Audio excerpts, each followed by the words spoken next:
การใช้สื่อวิทยุจะเข้าไปถึงครัวเรือนได้โดยพระสงฆ์ไม่ต้องเดินทางเข้าบ้านการใช้สื่อคือการทำงานเชิงรุกที่ดีที่สุด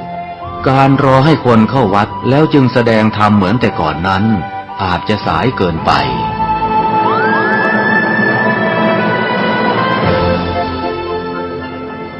เราควรใช้สื่อนำธรรมะเข้าไปให้ถึงภายในบ้านโรงเรียนองค์กรต่างๆให้มากที่สุดการใช้สื่อจะทำให้ผ่อนแรงและประหยัดทั้งคนและเวลาเทศนาผ่านสื่อเพียงคนเดียวเสมือนเราเนรมิตนักเผยแผ่ได้เป็นหมื่นเป็นแสน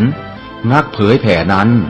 นอกจากอบรมตามหลักสูตรธรรมดาเพื่อให้ได้วุฒิบัตรรับรองแล้วพึงอบรมเรื่องการเทศนาการเขียนการค้นคว้า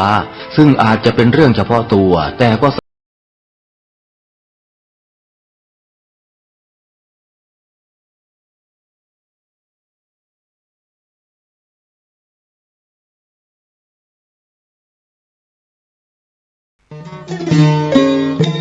ข่าวสารเพื่อการประชาสัมพันธ์ขอเชิญชวนผู้ใจบุญใจกุศล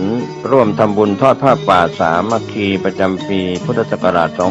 2568 เพื่อบูรณะวิหารปูพื้นกระเบื้องไวนิลตารางเมตรละ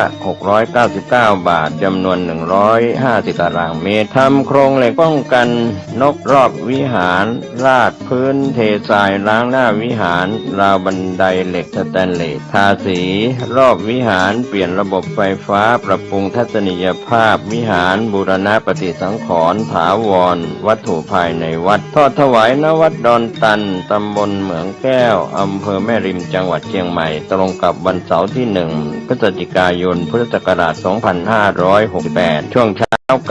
9:39 นาทีเป็นต้นไปก็ขอเชิญชวนศรัทธานักศีลนักบุญทั้งหลายร่วมงาน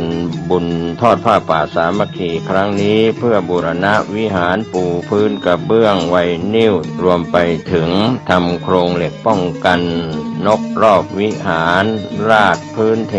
ทรายร้างหน้าวิหารราวบันไดเหล็กสแตนเลสทาสีรอบวิหารเปลี่ยนระบบไฟฟ้าปรับปรุงทัศนียภาพวิหารบูรณะปฏิสังขรณ์ถาวรวัตถุภายในวัดดอนตันตำบลเหมืองแก้วอำเภอแม่ริมจังหวัดเชียงใหม่เสาร์ที่ 1 พฤศจิกายน 2568 นี้เชิญท่านร่วมงานร่วมบุญร่วมบริจาคได้บุญได้กุศลโดยทั่วหน้ากัน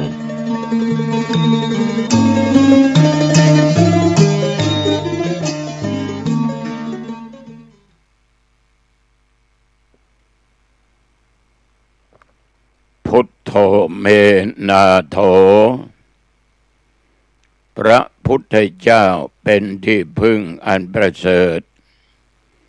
ธัมโมเมนาโถพระธรรมเป็นที่พึ่งอันประเสริฐ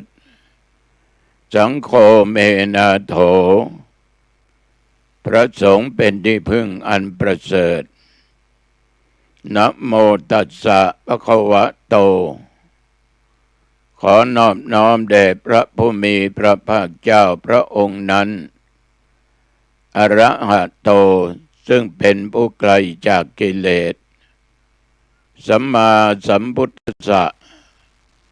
ตรัสรู้ชอบได้โดยพระองค์เองเจริญสุขศรัทธาสาธุชนญาติโยมท่านผู้ฟังทั้งหลายทุกท่านทุกคนวันนี้อาตมาภาพตัวเจ้าวัดหนองตองหางดงจังหวัดเชียงใหม่ก็ได้นำรายการธรรมะก่อนนอนมาพบกับญาติกับโยมท่านผู้ฟังทั้งหลายอีกเช่นเคยก็มาพบกันเป็นประจำทุกวันอังคารตั้งแต่เวลาเดี๋ยวนี้เป็นต้นไปโดยประมาณ1 ชั่วโมงแต่ก็ไม่ค่อยถึงนะจะอยู่ประมาณ50 กว่านาทีเท่านั้นแบ่งปันเวลาให้เจ้าหน้าที่และญาติโยมแบ่งอะไรก็ตามที่ทำมันจนเต็ม มันก็ไม่ใช่ไม่ดีดีแต่มันจะล้นไป มันจะเหลือไป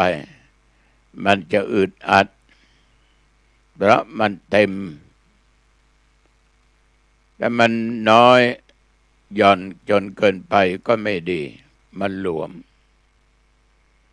มันมากมันก็ล้นฉะนั้นต้องทำให้มันพอดี ไม่มากจนล้น ไม่น้อยจนไม่ดี ก็เรียกว่าเอาพอดี1 ชั่วโมงนี้แบ่งเป็น4 ส่วนก็ได้45 นาทีก็ได้ไป3 ส่วนแล้วเหลืออีก1 ส่วนนั้นถ้ามันจะเข้าไปในส่วนสุดท้าย5 นาที10 นาทีก็พอดีได้ไม่เป็นไรท่านทั้งหลายต้องขอบใจต่อญาติโยมทุกท่านทุกคนที่ได้ติดตามฟังรายการธรรมะก่อนนอนนี้มาด้วยดีตลอดขอบใจมากๆขอบใจหลายๆนะโยมทั้งหลายบางครั้งบางคราวนั้นรายการนี้อาจจะเรียกว่าการพูดการจาอะไรของธรรมาภาพอาจจะเกินไปหน่อยก็ขออภัยขอญาติโยมใช้สติปัญญาพิจารณา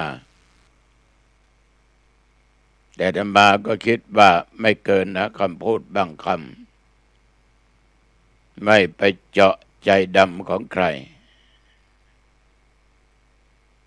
เพราะเหตุไรญาติโยมเพราะธรรมะมันแปลว่าสภาพที่ทรงไว้คือมันมีมาอย่างไรก็เป็นไปอย่างนั้นผู้ใคร่ครวญผู้ปฏิบัติก็ได้ผลได้กุศลส่วนบุญตัวไม่ได้ฟังไม่ได้ใคร่ครวญไม่ได้นำปฏิบัติก็ไม่ได้ผลในทางที่ดีคือไม่ได้บุญฉะนั้นท่านทั้งหลายบางอย่างอาตมะอาจจะกล่าวเลยเถิดไปบ้างต้องขออภัยโดยกับญาติกับโยมเพราะมนนาจิตตังแต่เหมือนกันไปหมดเป็นไปไม่ได้ขัดบ้างไม่ขัดบ้างก็คือชอบบ้างไม่ชอบบ้างก็ทำให้ท่านผู้ฟังเกิดอารมณ์ขึ้นทั้งอิทธารมณ์อารมณ์ที่ชอบอนิถารมณ์อารมณ์ที่ไม่ชอบอย่างใดก็ตามรายการนี้มาออกอากาศเป็นประจำ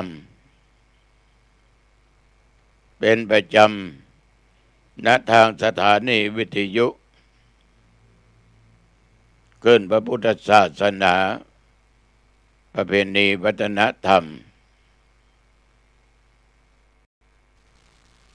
104.50 เมกะเฮิรตซ์ออกรายการที่วัดฝายหินอำเภอเมืองจังหวัดเชียงใหม่ก็เป็นประจำทุกวันเป็นยังไงบ้างญาติโยมภัยธรรมชาติหมดหรือเปล่าแต่ตัวเจ้ามองเห็นว่ายังไม่หมดเพราะกรมอุตุเตือนอยู่ตลอดเวลา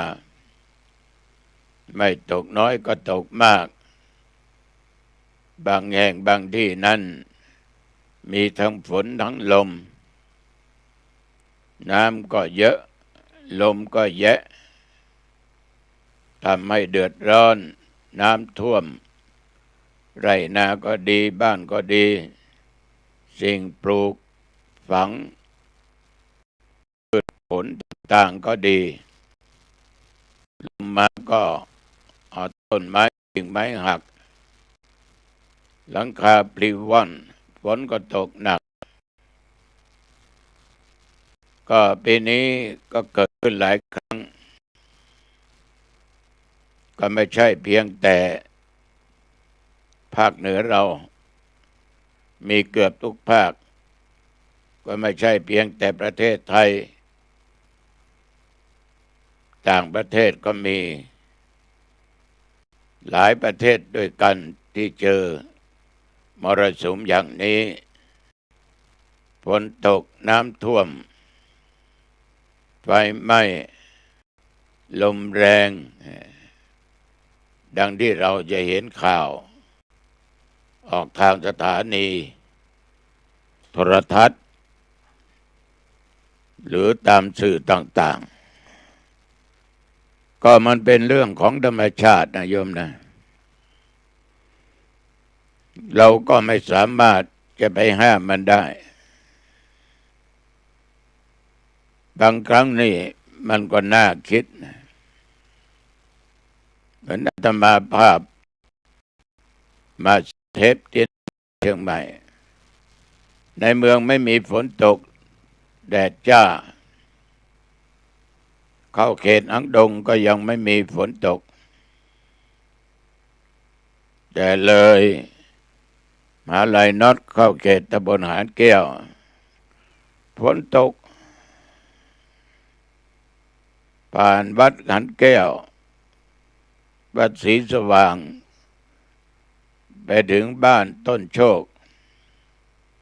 ไม่มีฝนตกผ่านตลาดต้นโชคไปถึงหนองตองก็ไม่มีฝนตกแต่ถ้าเลยหนองตองไปก็มีฝนตกบางที่ก็หนักบางที่ก็เบานี่ญาติโยมลองคิดดูดีๆขนาดฝนมันตกมันยังไม่ทั่วเลยมันเป็นเรื่องของธรรมชาติเรื่องลมฟ้าอากาศทุกสิ่งทุกอย่างเป็นเรื่องของธรรมชาติเรื่องของมนุษย์คือเรื่องของสัตว์โลกมันก็เป็นธรรมชาติเมื่อธรรมชาตินี่ญาติโยมมันเป็นไปอย่างนั้นและประกอบไปด้วยกรรมเวรที่สร้างมาอดีตหรือปัจจุบันมาผสมผสานกันกับเรื่องธรรมชาติของสัตว์โลกมันก็ทำให้ดีได้เสียได้คนเราอยู่มาทุกวันไม่ดีก็เสียไม่เสียก็ดีนั่นแหละเหลือแต่กรรมเหลือแต่เวรเหลือแต่การกระทำคือกรรมที่ตัวเองกระทำส่วนนี้ขอฝากไว้กับญาติโยมท่านพุทธบริษัททั้งหลายจงใช้สติและปัญญาพิจารณาไปตามเหตุตามผลอย่าเอาสิ่งที่ไม่ดีต่างๆนั้นมาเป็นมารผจญปิดกั้นไม่ยอมสร้างความดีระยะนี้เทศกาลเข้าพรรษาบางคนนั้นก็ไม่ไปวัดและวันศีลวันธรรมไม่อยากเห็นหน้าตุเขาไม่อยากจะไปทำบุญไม่รู้ว่าไปจะได้บุญหรือเปล่าก็นึกถึงเรื่องที่มันเกิดขึ้นก็เอาเป็นมารมากั้นมากีดมากันในการที่โยมจะสร้างคุณงามความดีต่อไปเมตตาให้มีสติมีปัญญาตรึกตรองพิจารณาดูมันเป็นเรื่องของกรรมของเวรจริงๆมันเป็นเรื่องของธรรมชาติ ฉะนั้นศรัทธาสาธุชนญาติโยมจะสามารถรู้เหตุและรู้ผลมีโยมหลายคนปฏิวัติใครทำดีก็ได้ดีทำชั่วก็ได้ชั่วนะหลวงพ่อนะเจริญพรถูกไม่ว่าเราเกิดมาจะอยู่ชั้นไหนวรรณะใดทำงานตำแหน่งอะไรจะมีจะทุกข์ยากอับจนอย่างไรก็ตามสัตว์โลกย่อมเป็นไปตามกรรม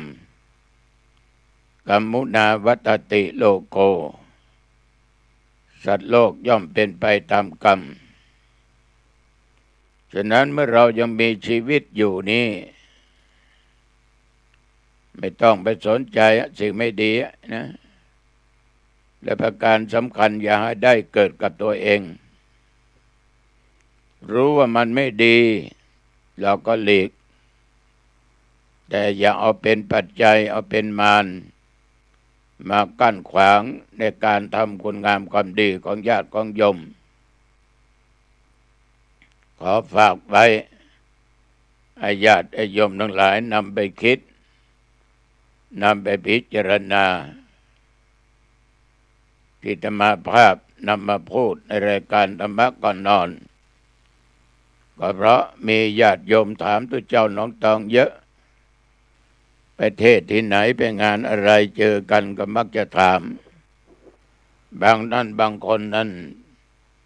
โทรศัพท์ไปถึงวัดนะถามอาตมาภาพต่างๆนานา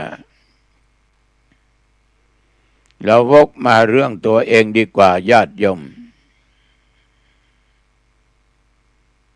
ชีวิตเรานี่สำคัญยิ่งกว่าทุกสิ่งทุกอย่างเราต้องรักตัวเองให้มากๆอย่าไปเป็นห่วงเรื่องของคนอื่นประการสำคัญสิ่งที่มันไม่ดีอย่าห่วงแต่บางครั้งเราก็ยังไม่รู้ว่าดีหรือไม่ดีผิดหรือถูกเรามาพิจารณาในตัวของเราดีกว่าที่ต้องทำมาหากินทำโน่นทำนี่ไปเหนือใต้ตกออกใกล้หรือไกลตากแดดตากฝนไปจนกับมืดกับสว่าง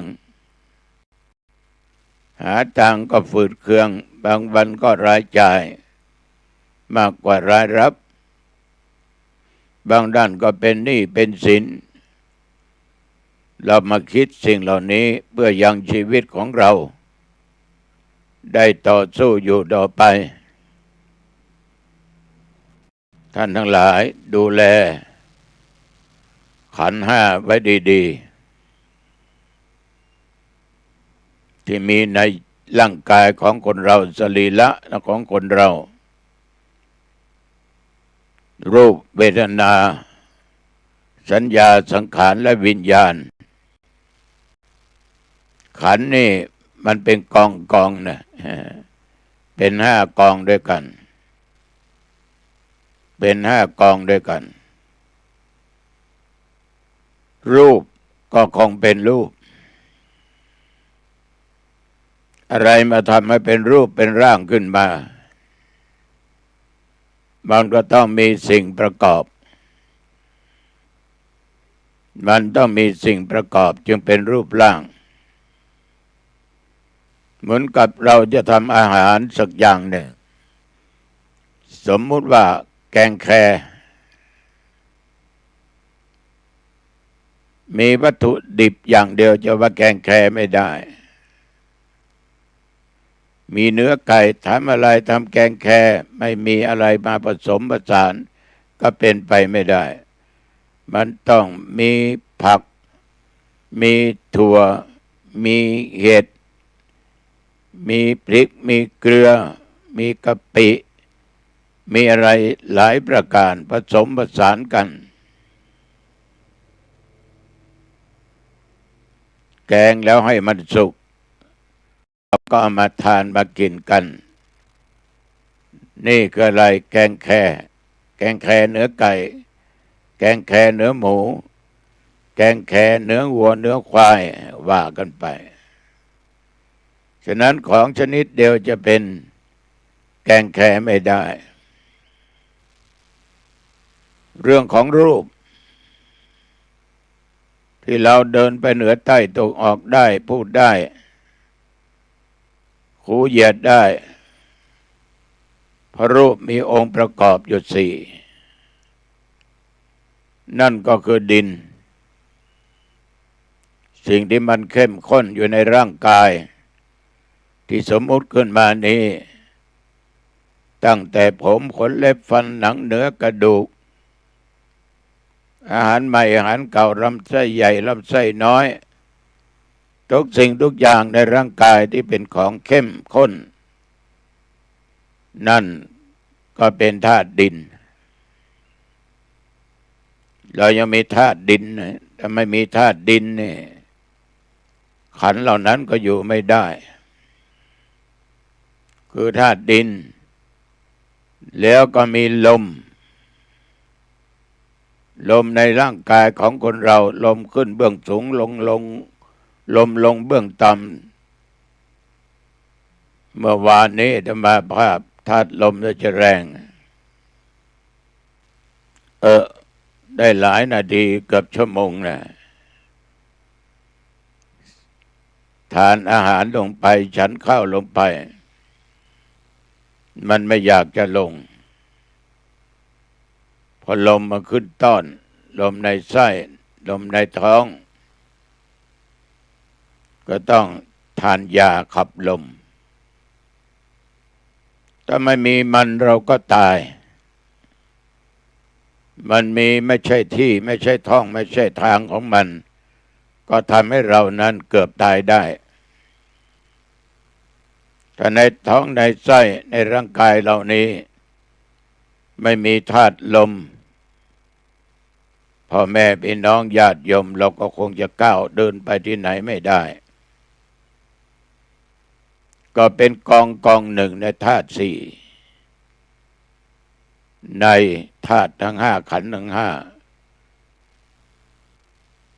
ธาตุน้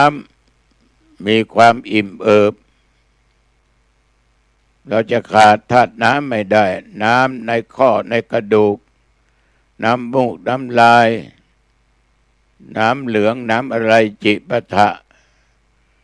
น้ำหูน้ำตาเราก็พูดให้มันจองก้องกันขาดน้ำไม่ได้ถ้าขาดน้ำผิวเราไม่เป็นอย่างนี้มันจะกร้านเราก็คงอยู่ไม่ได้ถ้าขาดธาตุน้ำฉะนั้นญาติโยมธาตุน้ำมารวมกับธาตุดินรวมกับธาตุลมยังขาดธาตุนี้ไม่ได้คือธาตุไฟยังกายเราให้อบอุ่นไฟที่เ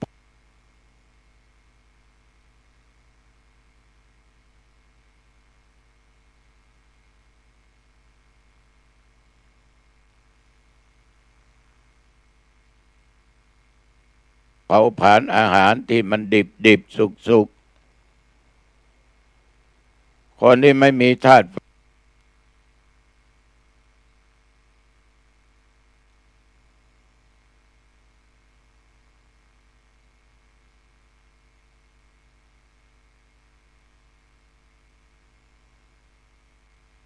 ไปมาก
จนหมดไม่มีไตเปิดไตปิดมหาบางสกุลอะไรอาตมาก็ไปส่งศพไปเสียศพถึงในป่าช้ามองเห็นใบหน้าของเจ้าภาพหน้าเรียกว่าไม่ยอมรับเกิดเรื่องขึ้นจริงๆทำไมไม่ทำตามที่ผมบอกผมซื้อมาเองโฆษกก็บอกว่าเขาจะมีแต่งานศพของพระเท่านั้นแหละนี่เราเป็นชาวบ้านเอาอย่างนี้ก็ได้ไม่มีปัญหาได้บุญเหมือนกันผมตั้งใจผมจะทำพ่อผมแม่ผมพ่อผมเป็นพระของผมทุกเจ้ายังสอนอย่างนั้นเอาเลยเกิดเรื่องในประชาอาตมาก็เรียกมานั่งคุยให้ระงับสติอารมณ์ว่าวันนี้เป็นวันทำบุญให้พ่อโยมปล่อยวางนะอย่าไปคิดก็ได้บุญเหมือนกันแหละผมเสียใจมากครับหลวงพ่อผมตั้งใจแล้วแกหลวงพ่อพิจารณาพระมหาบังสกุล ไม่เป็นไรไม่เป็นไรก็ให้สติกันฉะนั้นญาติโยมเรื่องนี้ก็มีคนข้องใจถามอาตมาว่ามันแล้วแต่โอกาสและเวลาแล้วแต่ฐานะคุณจะทำอย่างไรก็ได้แต่อยู่ในกรอบในเขตให้พอดีให้มันพอดีให้คุณทำอย่างไรก็ได้เมื่อคุณทำแล้วสบายจิตสบายใจแต่มองดูพระสงฆ์บางรูปไม่พึงพอใจก็มีนะถึงเคยพูดให้ฟัง8 ชุดก็พอแล้ว10 ชุดก็พอแล้วทำไมวางผ้าบางสกุลเป็น6-70 เราเป็นผู้รับอย่าไปบนเขาเป็นผู้ให้เราก็ยินดีถ้าเราไปขัดศรัทธาเขาเนี่ยคนเรามีอารมณ์เหมือนกันหมดฉะนั้นบางสิ่งบางอย่างต้องรู้จักคำว่ายืดหยุ่นยืดหยุ่นใจเขาใจเราสิ่งเหล่านี้มันเป็นเจตนาของคนทำเราเป็นพระเราเป็นผู้รับก็อย่าบ่น อย่าใช้อารมณ์ไปขัดกันปล่อยมันก็ไม่กินเวลานานหรอกบางครั้งก็ไม่เกิน1-2 ชั่วโมงเมื่อเรารับกิจนิมนต์ไปแล้วต้องทำใจและต้องเอาใจต้องเข้าใจต่อคนที่เขาทำเพราะเขามีศรัทธามีเจตนาเขานิมนต์เราก็แสดงว่าเขาเคารพนับถือเราฐานะเราเป็นพระนะฉะนั้นสิ่งเหล่านี้จึงขอฝากไว้กับทุกเจ้าทุกองค์ด้วยก็ไม่ได้มาว่าอะไรหรอกนะเอาประสบการณ์ที่ผ่านพ้นมาเราก็สอนให้ญาติโยมว่าเกิดมาชาตินี้ทั้งทีทำดีเอาไว้เมื่อเราจะจากโลกนี้ก็ฝากดีเอาไว้เมื่อเขาทำดีเราก็สนับสนุนเขาแต่เวลาไหนที่เขาทำไม่ดีทำชั่วทำบาปเราก็ให้ข้อตักเตือนสติเขาบอกกล่าวเขาถ้าเขาทำดีแล้วให้การสนับสนุนคนเรายุคปัจจุบันนี้ใจร้อนมากขัดนิดขัดหน่อยเป็นเรื่องเป็นราว มีหลายวัดจะมีงานปล่อยหลวงฉลองโบสถ์วิหารอะไรก็ตามชาวบ้านจะเอาลำวง และจะมีการชกมวยในฐานะเป็นเจ้าคณะอำเภอเราก็ปฏิบัติตามกฎเกณฑ์ที่ทางคณะสงฆ์ได้ตกลงกันไว้เรื่องมหรสพในงานการชกมวยเป็นการทรมานทรกรรมกันการลำบงมันเป็นทางที่ไม่ค่อยดีมันโป๊ะว่างั้นเถอะศรัทธาก็ศรัทธามันเป็นเรื่องจริงนะเกิดขึ้นกับหลายวัดด่าทุหลวงด่ากรรมการยังไม่พอนะด่าถึงเจ้าคณะอำเภอนะ จะทำอะไรจะเล่นอะไรก็ไปทำไม่ให้เล่นไม่ต้องกินต้องทานกันแล้วผลปรากฏว่าญาติโยมทั้งหลายต้นกล้วยทานเลยหายไปไม่มีการแห่มีก็ไม่มากเขาก็มาทำบุญใส่ขันใส่พานมาทำบุญหรือทำสังฆทานเล็กๆหิ้วมาทำบุญคืออารมณ์มันไปขัดกันจะสังเกตได้ว่างานอะไรก็ตามในปัจจุบันการฉลองนั้นฉลองนี้การแห่ต้นกระทานนั้นมันหายไปหมดมันไม่มีเมื่อก่อนทุกหลังคาเรือนจะมีต้นกระทานกันเตรียมกันไว้เป็นเดือนเป็นเดือนแต่เดี๋ยวนี้ด้วยเหตุที่ว่าคนไม่ว่างไปทำการทำงานก็อย่างหนึ่ง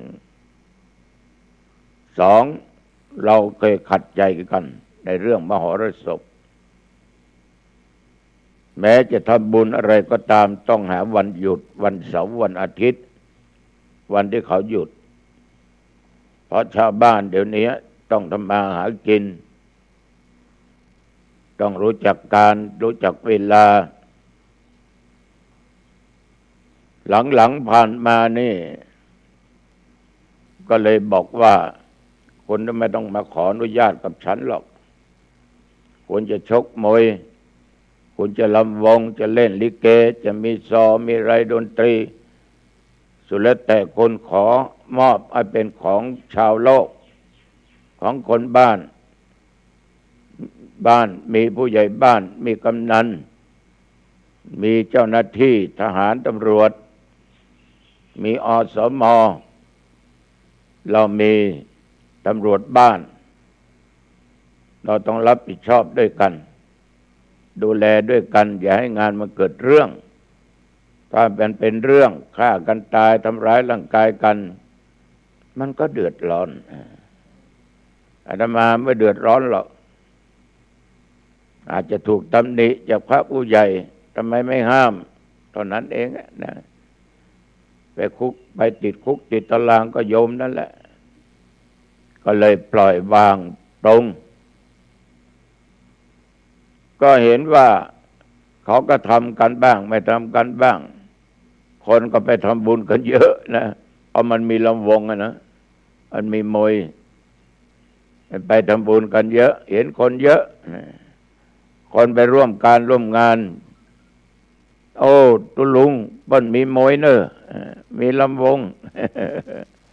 ตามสบายนั่นเป็นเรื่องของคนเรื่องของคนนี่ญาติโยมท่านผู้ฟังทั้งหลายเมื่อเจตนาเขาจะทำดีนั่นนะบางครั้งมันอาจจะมีไม่ดีบ้างไปขัดเขามันก็ทำให้คนเหล่านั้นไม่ค่อยสนใจเรื่องอะไรแล้วเรื่องวัดเรื่องวาเรื่องทำบุญนะ